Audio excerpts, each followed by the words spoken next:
It was supposed to be a quiet night on the river.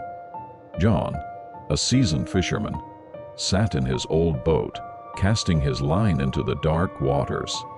The gentle ripple of the current and the hum of nocturnal creatures were the only sounds, lulling him into a false sense of calm. He had fished these waters for years, always returning with a bounty, but tonight something felt different off. The river was unusually still, the air heavy with an unnatural silence that made his skin prickle.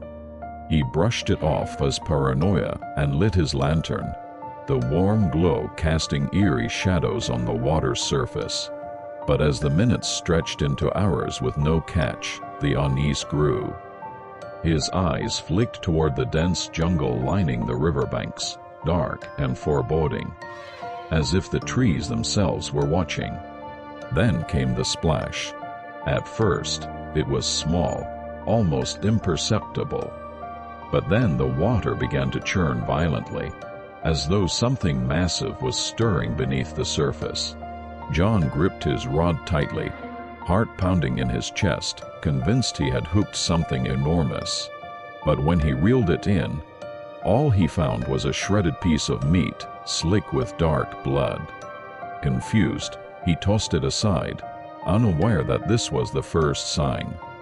He cast again, but this time, the line was yanked with such force that it nearly pulled him into the river. A savage thrashing followed as the water bubbled and froze, and then he saw them piranhas. But these weren't the typical river predators. Their eyes glowed a sickly red, and their razor-sharp teeth glistened as they tore into something beneath the surface, something unseen but alive. A wave of dread washed over him as the scent of blood filled the air, thick and metallic. Suddenly, the boat began to rock. One by one, the piranhas surfaced, but they weren't just feeding, they were watching him. Intelligent, calculating. He scrambled to start the motor, but it sputtered and died, leaving him stranded in the center of the river, surrounded. The fish circled closer, their glowing eyes locked on him. Desperately, he grabbed an oar, ready to fend them off. But then, something larger rose from the depths, a grotesque, monstrous piranha.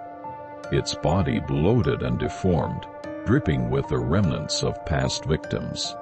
It lunged, dragging him into the water with a force that knocked the air from his lungs. The last thing he saw before the darkness swallowed him was the water, red and boiling with feeding frenzy. No one ever found John's body.